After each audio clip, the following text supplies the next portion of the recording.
अरुण के धक्का देने से कायना का सिर टेबल से टकरा जाता है, जिससे उसके सिर पर चोट लग जाती है। कायना अपना सिर पकड़े वहीं बैठ जाती है। तभी अरुण उसकी तरफ बढ़ जाता है और उसके पैर पकड़कर खींच देता है, जिससे कायना सीधा नीचे गिर जाती है। उसके गिरते ही अरुण उसके ऊपर आकर एक बार फिर उस पर अपना कब्जा कर लेता है।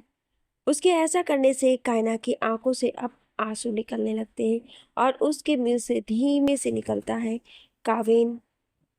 अरुण उसके आंसू देख हंसने लगता है और उसके चेहरे के करीब जाने लगता है, पर इससे पहले अरुण कायना के चेहरे को छू पाता, कोई पीछे से उसकी गर्दन पकड़ लेता है। अरुण एकदम से हुई हरकत को समझ पाता उससे पहले कोई उसे कायना के ऊपर से हटाकर दूर फेंक देता है। अरुण खुद को संभाल उस तरफ देखता है तो उसे झटका लगता है, क्योंकि उसके सामने कावेन खड़ा था, जिसकी आंखें गुस्से से लाल हो गई थी। अरुण उसे देख घबरा जाता है और उसके पसीने छूटने लगते हैं।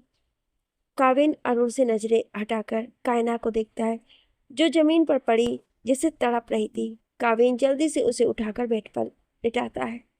काविन जैसे ही कायना को उठाकर बेड पर लिटाता है, उसकी नज़र कायना के माथे पर लगी चोट पर जाती है। उस चोट को देखकर काविन के हाथ की मुट्ठियां बन जाती हैं और वो गुस्से से अरुण की तरफ बढ़ जाता है। काविन अरुण के पास आता है और उसे जमीन से उठाकर खड़ा करता है और गुस्से से उसके चेहरे पर एक मुक्का मार देता है। काविन के एक मुक्के से अरुण के होठ के किनारे से खून आने लगता है। काविन दोबारा उसे मुक्का मारता है तो अरुण सीधा जमीन पर गिर जाता है।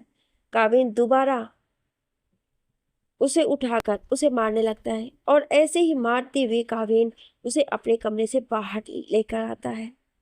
काविन अरुण को बहुत मारता है और जब वो उसे आखिरी मुक्का मारता है तो अरुण सीढ़ियों से लुढ़कते हुए सीधे नीचे गिर जाता है। काविन भी जल्दी जल्दी सीढ़ियों से उतरकर अरुण के पास आता है और उसके हाथ पर अपना पैर रख कुचलते हुए, तेरी हिम्मत कैसी हुई मेरी कायना को छूने की, इतना बोल उसके पेट पर एक लात मारता है, जिसके बाद अरुण के मुंह से खून निकल आता है। काविन सिर से उसका पैर कुचलते हुए, इन्हीं हाथों से तूने उसे छूने की कोशिश की थी, आज तेरे इन हाथ को तो मैं तोड़ दूंगा। इतना बोल वो और जोर लगाकर उसका हाथ कुचलता है, जिससे अरुण की जोरदार चीख निकल जाती है। तभी एक और जोरदार आवाज आती है, कावेन। कावेन आवाज की दिशा में देखता है तो नीला, ब्रिजेश और दादी खड़ी थी। नीला भागती हुई कावेन के पास आती है, उसे धक्का देकर अरुण से दूर करती है, फिर अरुण को देखने लगती है। उसके पीछे ब्रिजेश भी आते हैं और अरुण को ऐसे घायल देख वो शॉक हो जाते हैं। नीला गुस्से से कावेन को देख, तुम कितने क्रूर हो काविन, तुमने मेरे बेटे को क्यों मारा है? उनकी बात सुन काविन कुछ नहीं बोलता, वो भी गुस्से से अरुण को देख रहा था। तभी ब्रिजेश, काविन, क्या मैं जान सकता हूँ तुमने मेरे बेटे को इतना क्यों मारा? उनकी बात पर काविन से पहले नीला बोलती है, ये क्या बोलेगा, इसे तो मजा आता है मेरे बेटे को मारने में। इतना बोल वो दादी को देख, अब आप कुछ नहीं बोलेंगी बाजी? उसकी बात सुन दादी काविन को देख, काविन जवाब दो, क्यों मारा तुमने अरुण को? उनकी बात पर काविन गुस्से से अरुण को देख, इसने मेरी कायना को छूने की हिम्मत की है। उसकी बात सुन दादी के साथ ब्रिजेश और नीला भी शॉक हो जाते हैं। ब्रिजेश, ये ये तुम क्या बोल रहे हो? उनके बाद नीला, और अगर उसने ऐसा कुछ किया भी है तो उसे इतना मारने की क्या जरूरत थी? उनकी बात सुन काविन गुस्से से उन्हें घूरता है तो नीला उसका गुस्सा देख घबरा जाती है। वहीं काविन उन्हें देखकर, आप आ गई इसलिए वो जिंदा है, वरना उसने जो गलती की है उसके लिए मैं उसे जान से मार देता हूँ। उसकी बात सुन अरुण कांप जाता है। वहीं नीला और विजेश कुछ बोल नहीं पाते हैं। दादी काविन को देख, कायना कहाँ है? उनके सवाल पर काविन को याद आता है कि कायना को चोट लगी है। काविन जल्दी से अपने कमरे की तरफ बढ़ जाता है। काविन जब कमरे में आता है तो वहां बेड पर कायना नहीं थी। काविन कायना को ढूंढने लगता है, पूरे कमरे में कायना नहीं दिखती है तो काविन परेशान होता है। पर तभी उसे वॉशरूम से पानी गिरने की आवाज आती। काविन वॉशरूम की तरफ बढ़ता है और पर्दा हटा देता है, जिसने कांच के वॉशरूम को घेर रखा हुआ था। पर्दा हटाते ही काविन देखता है तो कायना वॉशरूम में शावर के नीचे खड़ी पानी में भीग रही थी। काविन जल्दी से वॉशरूम के अंदर आता है। काविन कायना के पास जाता है तो कायना अपनी आंखें बंद कर शावर के नीचे खड़ी थी। काविन कायना के पास जाकर उसे आवाज देता है तो कायना अपनी आंख खोलती है। कायना की आंखें खुलते ही काविन शॉक हो जाता है, क्योंकि कायना की आंखें पूरी तरह से लाल थी जैसे उसने कोई नशा किया हो। काव्य उसकी लाल आंखें देख जल्दी से उसके चेहरे को अपने दोनों हाथों से थामता है तो उसे झटका लगता है, क्योंकि कायना का बहुत बदन गर्म था। काविन कायना के गले को छू के देखने लगता है कि कहीं उसे बुखार तो नहीं है। तभी कायना काविन का हाथ पकड़ बोलती है, काविन मेरी मदद कीजिए। उसकी बात सुन काविन की आंखें बड़ी हो जाती हैं, तो वहीं कायना काविन के सीने पर अपना सिर रख देती है। काविन कायना को खुद से अलग कर उसके चेहरे को थाम, कायना क्या हुआ है? उसकी बात सुन कायना कुछ नहीं बोलती है, वो बस अपने निकालने की कोशिश करने लगती है। उसे ऐसे देख काविन हैरान था। कायना बोलती है, मुझे बहुत गर्मी लग रही है। काविन कुछ कीजिए, मैं चल रही हूँ। उसकी बात सुन काविन जल्दी से कायना को उठाकर बाथरूम से बाहर लाता है। काविन कायना को बेड पर लिटाता है और उसे एक बार फिर चेक करने लगता है, पर अभी उसे कायना का बदन गर्म ही महसूस होता है। तभी कायना काविन का हाथ पकड़कर अपने सीने से लगाकर, आप कितने ठंडे हो। उसकी बात सुन काविन ध्यान से कायना को देखता है और अचानक उसकी आंखें सख्त हो जाती हैं, क्योंकि उसे समझ आ जाता है कि कायना को लव ड्रग्स दिया गया है। काविन सबसे पहले जाकर डोर लॉक करता है, फिर कायना के पास आकर उसे उठाकर अपनी बाहों में भर लेता है। कायना, क्या तुम बर्दाश्त कर पाओगी? उसकी बात सुन कायना बिना कुछ बोले बस उसे कसकर पकड़ लेती है। काविन कायना को अलग कर उसके चेहरे को देखता है, तभी उसकी नज़र कायना के माथे की चोट पर जाती है। काविन टेबल के ड्रॉर से मेडिसिन का बॉक्स निकालकर कायना की चोट पर दवाई लगाता है। तभी कायना दवाई का बॉक्स अपने हाथों से फेंक देती है। उसे ऐसे देख काविन समझ जाता है कि कायना पर लव ड्रग्स का असर हो रहा है। काविन कायना के पास आकर उसके कान में, कायना थोड़ा दर्द होगा, इतना बोल वो कायना के बदन से अपने बदन को जोड़ देता है, जिससे कायना के मुंह से एक आह निकल जाती है और वो अपने नाखून काविन की पीठ में चुभा देती है। यहाँ कायना के बदन में एक सिहरन दौड़ जाती है, जिसके साथ उसके आंखों के एक आंसू की बूंद लुढ़क जाती है। काविन उसके दर्द को कम करने के लिए उसके होठों को चूमने लगता है। जब कायना कुछ ठीक महसूस करती है तो काविन उसे प्यार करने लगता है। काविन की प्यार करने की तेजी का अंदाजा उस कमरे में गूंजती है। कायना की सिसकियां और काविन की तेज चलती सांसों से लगाया जा सकता था। काविन पूरी तरीके से पसीने से भीग गया था। वहीं कायना के चेहरे पर भी काफी थकान थी, पर ना वो काविन को रोक रही थी और ना काविन खुद को रोक पा रहा था। आज वो भी बेकाबू हो गया था, जिसकी वजह शायद लव ड्रग्स ही था, जो अरुण और अरुणा कायना के लिए कमरे में स्प्रे किया था। पर उसका कुछ असर काविन पर भी हुआ था। आखिरकार काविन रुकता है। काविन रुककर कायना के पास ही लेट जाता है। कायना तो इतनी थक गई थी कि वो अपनी उंगली तक नहीं हिला पा रही थी। काविन कायना के चेहरे को देखता है, जिस पर सिर्फ थकान नजर आ रही थी और शायद उसी वजह से कायना सो भी गई थी। काविन भी ऐसे ही उसे अपनी बाहों में भरकर सो जाता है। कुछ देर आराम करने के बाद काविन उठता है और अपनी शर्ट कायना को पहना देता है। कायना इतनी थक गई थी कि काविन जब उसे शर्ट पहना रहा था तभी उसने कोई हलचल नहीं की। काविन कायना को अपना शर्ट पहनाकर उसे अच्छे से कवर कर अपना मोबाइल उठाकर कॉल लगाता है। कुछ देर कॉल पर बात करने के बाद काविन अपने कपड़े पहनकर कमरे से बाहर निकल जाता है। काविन सीधा नीचे आता है, तभी उसे अरुण के कमरे से आवाज आती है। काविन जल्दी से उसकी तरफ बढ़ जाता है। काविन अरुण के कमरे में आकर देखता है तो डॉक्टर ने अरुण की ड्रेसिंग कर दी थी और वो बेड पर बैठा हुआ था। वहीं उसके पेरेंट्स उसके पास खड़े उसे सवाल कर रहे थे। तभी काबिन आगे आता है और सीधा अरुण के पास जाकर खड़ा हो जाता है। काबिन को देख कोई कुछ बोलता उससे पहले काबिन अरुण की कॉलर पकड़कर उसे बेड से खींचकर नीचे गिरा देता है। काबिन की इस हरकत से नीला और ब्रिजेश को तो एकदम शॉक हो जाते हैं। वहीं काबिन अरुण को ऐसे ही घसीटते हुए कमरे से बाहर लेकर जाने लगता है। उसे ऐसे देख नीला और ब्रिजेश उसे रोकने लगते हैं, पर काबिन उन्हें इग्नोर कर अरुण को घसीट कर सीधा हॉल में लेकर आता है और वहीं पर छोड़ देता है। उसके छोड़ते ही नीला जल्दी से अरुण के पास जाती है और उसे संभालने लगती है। तो वहीं ब्रिजेश काबिन को देख, काबिन अब तुमने उसे इतना मार तो दिया, अब क्या बाकी है? काबिन उनकी बात सुनकर भी कोई जवाब नहीं देता है। तभी नीला भी काबिन पर चिल्लाने लगती है और उसके चिल्लाने की आवाज सुन दादी, अर्ना और टीना भी बाहर आ जाते हैं। नीला दादी को देखकर, देखिए माँ जी, अब आपका लाडला पोता क्या कर रहा है? उसकी बात सुन दादी काबिन को देखती है, जिसके चेहरे पर गुस्सा साफ नजर आ रहा था, जिस वजह से वो शांत ही रहती है। काबिन अरुण के पास आता है और उसके हाथ पर अपना पैर देकर दबा देता है। उसके ऐसा करते ही अरुण की चीख निकल जाती है। यहाँ नीला काबिन को अरुण के ऊपर से हटाने की कोशिश करती है, पर काबिन नहीं हटता है। तभी दादी बोलती है, काबिन क्या हुआ है? दादी के सवाल पर काबिन अरुण के पैर से हटकर उसके मुंह पर लात मार बोलता है, इस कमीने ने मेरी कायना को लफ्ट रख दिए हैं। उसकी बात सुन सब शौक हो जाते हैं, यहाँ तक कि अरुण खुद भी शौक होकर काबिन को देखने लगता है। काबिन की बात सुन दादी हैरान होकर, लव ड्रग? क्या कायना ठीक है? काबिन उन्हें देखकर, मैंने डॉक्टर बुलाया है, वही चेक करके बताएंगे। उसके इतना बोलते ही वहां पराग आता है, जिसके साथ एक लेडी डॉक्टर थी। पराग काबिन के पास आकर, सर डॉक्टर। उसकी बात सुन काबिन पराग से अरुण की तरफ इशारा कर, इसे पकड़ के अपने अड्डे पर लेकर जाओ। इतना बोलो उस लेडी डॉक्टर के साथ सीधा अपने कमरे की तरफ बढ़ जाता है। यहाँ अरुण चिल्ला चिल्ला कर बोलने लगता है कि उसने कायना को लव ड्रग नहीं दिए, पर काबिन उसे पूरी तरह इग्नोर कर देता है। जिसके बाद पराग गार्ड को बोल अरुण को वहां से लेकर जाने लगता है। नीला उन्हें रोकने की बहुत कोशिश करती है, पर वो अरुण को अपने साथ लेकर चले जाते हैं। यहाँ काबिन डॉक्टर को लेकर अपने कमरे में पहुंचता है और बेड पर सो रही कायना की तरफ इशारा कर उसे चेक करने को बोलता है। डॉक्टर कायना को चेक करने लगती है और यहाँ काबिन परेशान कमरे में चहलकदमी करने लगता है।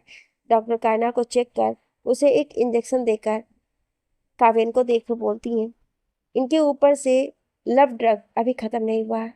उसकी बात सुन काबिन शॉक हो जाता है। काबिन, तो क्या कायना पर अभी लव ड्रग है? डॉक्टर काबिन से, तो वैसे तो मैंने एंटीडोट दे दिया है, पर जब तक इन्हें होश नहीं आ जाता है कुछ नहीं कह सकती।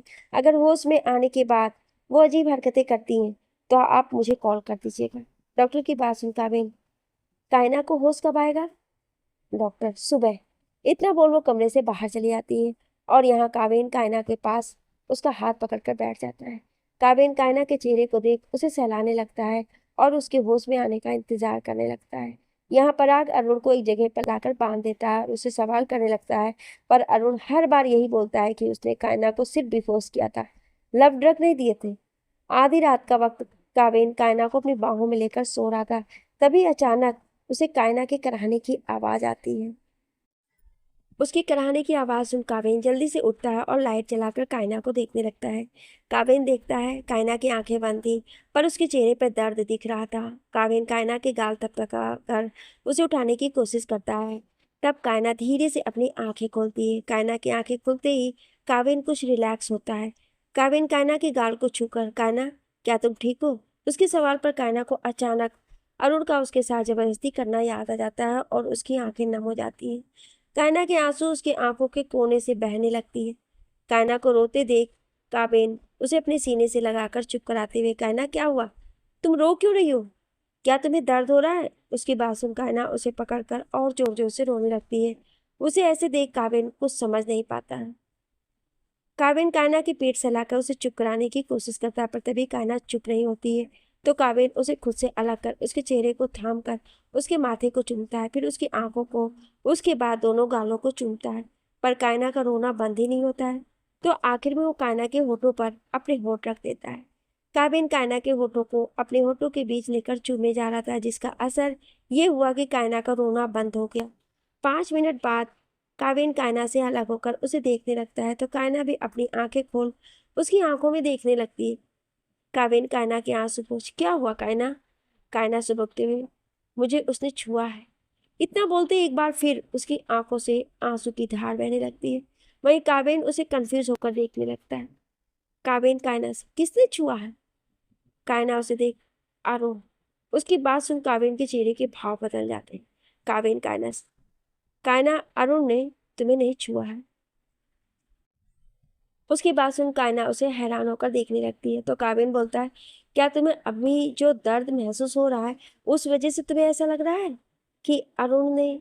इतना बोलो अपनी बात अधूरी छोड़ देता है। तो उसकी बात समझ कायना रोते हुए अपना सिर हाँ में हिला देती है। काबिन को अब बात समझ में आती है। दरअसल कायना को ड्रग्स के असर की वजह से पता ही नहीं चला कि उसके साथ अरुण ने नहीं, काबिन था, क्योंकि आखिरी बार जब वो होश में थी तब अरुण ही उसके करीब था, इसलिए अब उसे होश आने पर उसे लगा उसके साथ वो सब अरुण ने किया है। कायना रोते हुए, मेरी कोई गलती नहीं थी, इतना बोल वो अपने चेहरे को दोनों हाथों से ढक कर रोने लगती है। तो उसकी बात सुन काबिन गहरी सांस लेकर उसका चेहरा थाम कर, कायना मेरी आंखों में देखो। उसकी बात सुनकर भी कायना उसकी तरफ नहीं देखती है। तो काबिन थोड़े कड़क आवाज में, कायना मैंने कहा मेरी तरफ देखो। उसकी बात सुन कायना अपने चेहरे से हाथ हटाकर काबिन की आंखों में देखने लगती है। तो काबिन उसकी आंखों में देख, कायना मेरी बात ध्यान से सुनो, तुम्हारे साथ अरुण नहीं बल्कि मैं था। उसकी बात सुन कायना शौक होकर उसे देखने लगती है। वहीं काबिन आगे बोलता, हाँ वो मैं ही था जिसने तुम्हें छुआ है। उसकी बात सुन कायना सुबकते हुए, आप सच कह रहे हैं ना? काबिन बस अपना सिर हिला देता है। तो कायना उसके सीने से लग जाती है। काबिन भी उसे कसकर पकड़ लेता है। कायना काबिन के सीने से लगे हुए, मैंने उसे यहाँ नहीं बुलाया था, मुझे नहीं पता था वो कैसे कमरे में आया। उसकी बात सुन काबिन, तुम्हें कुछ भी एक्सप्लेन करने की जरूरत नहीं है कायना, मैं पहले वाली गलती नहीं करूंगा। इतना बोल वो उसे अपनी बाहों में भरकर बेड पर लेट जाता है। सुबह का वक्त, कायना की जब नींद खुलती है तो वो खुद को काबिन के बाहों में पाती है। कायना अपना सिर उठाकर देखती है तो काबिन उठ गया था और उसे ही देख रहा था। कायना को जगा हुआ देख काबिन, अब कैसा फील हो रहा है? कायना उसे देखकर, मैं ठीक हूँ, इतना बोल वो उठकर बैठ जाती है। काबिन भी उठकर बैठ जाता है। काबिन कायना को देख, तुम आज घर पर आराम करो, मुझे कुछ जरूरी काम से बाहर जाना है। उसकी बात सुन कायना भी अपना सिर हिला देती है तो काबिन बेड से उतर जाता है। काबिन बेड से नीचे उतरकर कायना के पास आकर उसे अपनी गोद में उठाकर बाथरूम की तरफ बढ़ जाता है। कायना भी अपने हाथ उसकी गर्दन में लपेट देती है। काबिन कायना को बाथरूम में लाकर बाथटब में बैठा देता है और खुद भी बाथटब में आकर कायना के साथ बैठ जाता है। आधे घंटे बाद काबिन और कायना बाथरूम से बाहर निकलते हैं, जहाँ काबिन तैयार होने लगता है और वहीं कायना बेड पर बैठी काबिन को निहारने लगती है। काबिन तैयार होकर कायना के पास आता है और उसके माथे को चूमकर, मैं जल्दी आ जाऊंगा, तुम बस आराम करना। उसकी बात सुन कायना मुस्कुरा देती है तो काबिन कमरे से बाहर चला जाता है। एक बंद कमरा, जहाँ एक चेयर पर अरुण को बांध के रखा गया था। उसकी हालत देख साफ पता चल रहा था कि उसे बहुत मारा गया है। तभी कमरे का दरवाजा खुलता और काबिन अंदर आता है। काबिन के पीछे पराग भी कमरे में आता है। काबिन अरुण के सामने वाली चेयर पर बैठ जाता है और पराग को कुछ इशारा करता है। काबिन का इशारा पाते ही पराग पानी से भरा जग उठाकर उसके अंदर का पूरा पानी अरुण के चेहरे पर फेंक कर मारता है। पराग के ऐसा करते ही अरुण झटके से उठता है। अरुण उठते ही उसके सामने काबिन था, जिसे देख अरुण घबरा जाता है। काबिन अरुण को देख कठोर आवाज में, कायना को कौन सा ड्रग्स दिया गया था?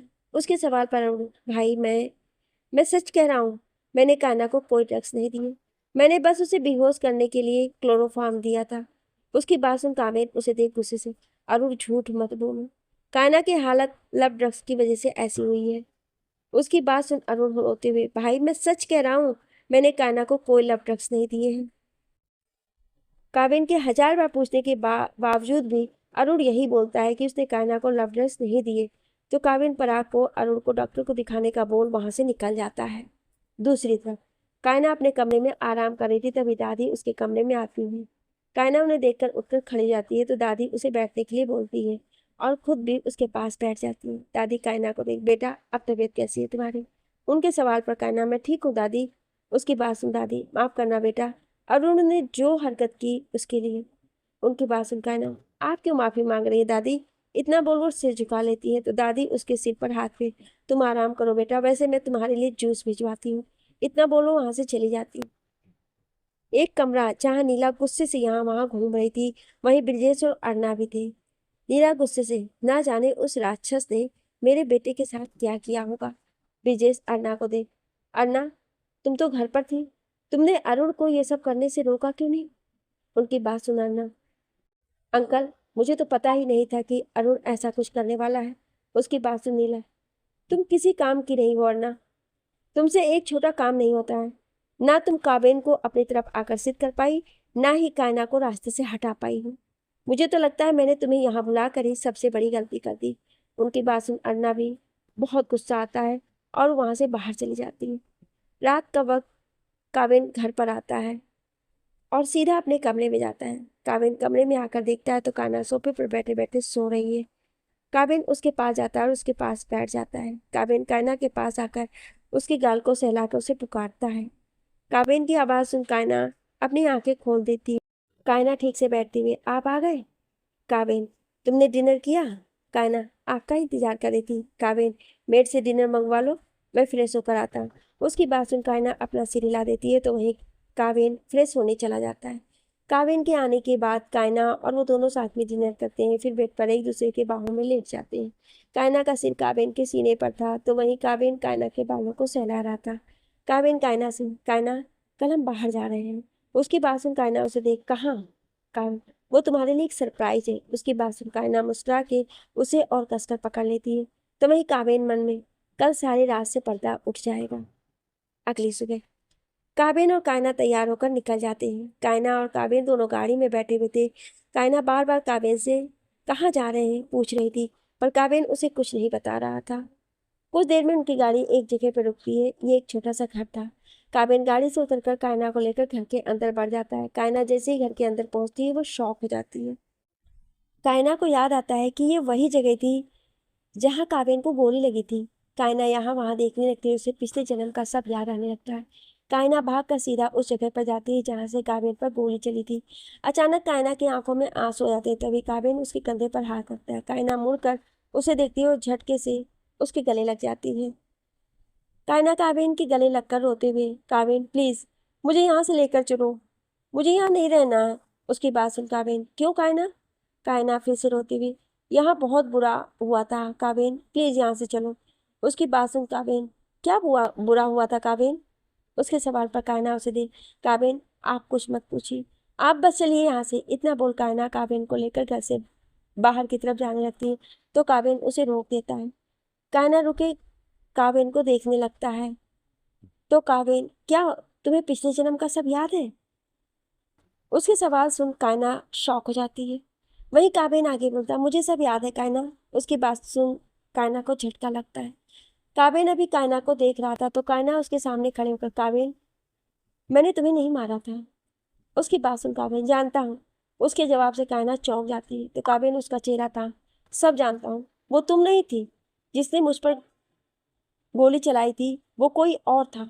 वो कोई और था जिसने हमें अलग करने की कोशिश की थी। वो कोई और था जो मुझे मारने की कोशिश कर रहा था। इतना बोलो कायना के माथे से माथा लगाकर बोलता है, पिछले जन्म में मैंने तुम्हें खो दिया था पर इस जन्म में मैं ऐसा नहीं होने दे सकता। उसकी बात सुन कायना जोर जोर से रोने लगती है तो काबिन उसे अपने सीने से लगा लेता है। कुछ देर बाद दोनों उस घर के अंदर एक कमरे में लगी बड़ी सी तस्वीर देख रहे थे। उस तस्वीर में एक कपल था और ये काबिन के माता पिता की तस्वीर थी। तभी कायना काबिन को देख, आपको पिछला जन्म कब याद आया? काबिन उसे देखकर, मुझे शुरू से ही सब याद था। उसकी बात सुन कायना चौंक जाती है तो काबिन बोलता है, इसलिए इस बार पहली मुलाकात के बाद मैंने सीधा तुम्हें मेरे पास रखा और सीधे तुमसे शादी कर ली, क्योंकि मैं नहीं चाहता था कि पिछले जन्म में हमारी शादी देर से हुई थी वैसे होकर सब गड़बड़ हो जाए। वैसे तुम्हें कब याद आया? उसके सवाल पर कायना, मेरे एक्सीडेंट के बाद। उसकी बात सुन काबिन, मुझे तो लगा था शायद तुम्हें कभी कुछ याद ही नहीं आएगा और सब मुझे ही संभालना पड़ेगा। उसकी बात सुन कायना उसे देख, काबिन हम कभी अलग नहीं होंगे। उसकी बात सुन काबिन उसके माथे को चूम, कभी नहीं। इतना बोलो उसे गले से लगा लेता है। तभी कायना, पर काबिन आपको मारना कौन चाहता है? कायना के सवाल पर काबिन के चेहरे के भाव बदल जाते हैं और बोलता है, वो भी जल्दी ही पता चल जाएगा। उसके बाद काबिन कायना को लेकर घर के लिए निकल जाता है। कायना और काबिन जैसे ही घर आते हैं उन्हें सामने अर्ना दिखती है। अर्ना को देख कायना काबिन का हाथ कसकर पकड़ लेती है। काबिन अर्ना को इग्नोर कर कायना को लेकर सीधा अपने कमरे की तरफ बढ़ने लगता है, पर तभी वहां दादी आ जाती है। दादी उन दोनों को देख, कहाँ गए थे? काबिन, कुछ काम था दादी। इतना बोलो कायना के साथ अपने कमरे में चला जाता है और यहाँ दादी अन्ना को घूरती है तो अन्ना अपना सिर झुका लेती है। काबिन और कायना जैसे कमरे में आते हैं कायना की कुछ अजीब याद आने लगता है। कायना को एक कड़ा याद आता है जो उस किलर ने पहनी थी जिसने काबिन पर गोली चलाई थी। अचानक कायना को कड़ा कुछ जाना पहचाना लगता है। अचानक कायना को याद आता है कि उसने वो कड़ा कहाँ देखा है। कायना जल्दी से काबिन के पास जाकर उसे कुछ बोलने वाली होती तो काबिन उसे रोक, हाँ उसने ही सब किया है, पर अब कुछ मत बोलो, कल सब पता चल जाएगा। उसकी बात सुन कायना चुप हो जाती है क्योंकि वो समझ जाती है कि काबिन को पता चल गया है कि कौन उसे मारना चाहता है। अगले दिन काबिन और कायना अपने कमरे से बाहर आते हैं तो दादी उनके पास आकर, काबिन, काबिन आज तेरे माता पिता का श्राद्ध है, तो तू और कायना जाकर पूजा कराओ। उनकी बात सुन काबिन और कायना घर से निकल जाते हैं, पर किसी और की नजरें भी ऊपर ही थी। काबिन और कायना एक घाट पर पहुंचकर काबिन के माता पिता को श्राद्ध करते हैं, फिर वहां से सीधा उस छोटे घर के लिए निकल जाते हैं। काबिन और कायना उस छोटे घर के अंदर आते हैं तो काबिन को अपने बचपन की सारी याद आती है। उसे वो पल याद आते हैं जो उसने अपने माता पिता के साथ इस घर में बिताए थे। काबिन हर एक बात कायना को बताने लगता है और कायना भी बड़े ध्यान से उसकी बातें सुनने लगती है। तभी कुछ आवाज होती है, जिसे सुनकर काबिन और कायना पीछे पलटती हैं। दोनों पीछे पलट जैसे ही सामने देखते हैं तो शॉक हो जाते हैं। उनके सामने अरना खड़ी थी, जिसके हाथ में बंदूक थी और निशाने पर काबिन था। इससे पहले काबिन या कायना कुछ बोलते, अन्ना गोली चला देती, जो सीधा काबिन के सीने पर लगती है। काबिन को गोली लगी देख कायना जोर से उसका नाम पुकारती है। तभी एक गोली कायना के सीने पर लगती है, जिसके साथ ही कायना और काबिन वहीं पे जमीन पर ढेर हो जाते हैं।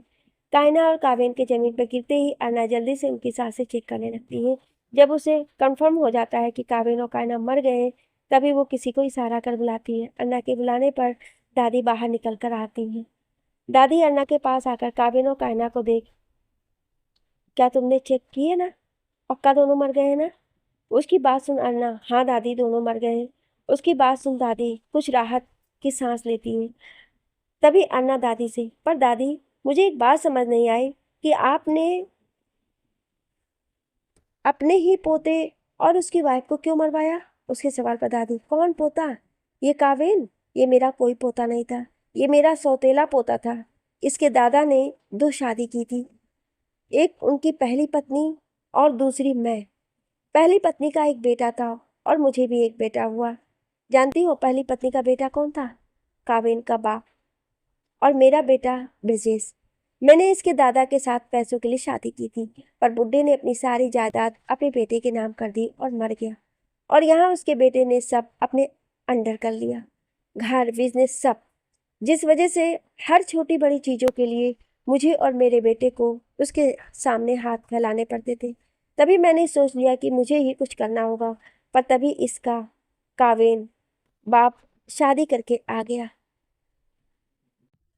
और कुछ ही दिन में कावेन पैदा हो गया। पर फिर भी मुझे और मेरे बेटे के परिवार को कावेन के बाप के आगे हाथ फैलाना पड़ रहा था। तभी मैंने सोच लिया अब सब खत्म करना होगा, इसलिए मैंने कावेन के माँ बाप को मरवा दिया और ऐसा दिखाया कि वो सिर्फ एक्सीडेंट था। मैं तो उसी वक्त कावेन को भी मारना चाहती थी, पर उसकी खुशकिस्मती से वो बच गया। मैंने दोबारा उसे मारने की कोशिश की, पर तभी मुझे पता चला कि कावेन के माँ बाप ने सारी प्रॉपर्टी कावेन के नाम कर दी है, और अगर कावेन को कुछ हो जाता तो सारी प्रॉपर्टी अनाथ आश्रम को चली जाती। इसलिए मुझे कावेन को जिंदा रखना पड़ा और उसके हाथ से जायदाद अपने नाम करवाने के लिए मुझे उसे प्यार का नाटक करना पड़ा, जबकि मैं उसे नफरत करती हूँ, सिर्फ नफरत। मैंने सोचा प्यार का नाटक कर उसके नाम से सारी प्रॉपर्टी अपने नाम करा लूँ, मैं उसे मार दूंगी।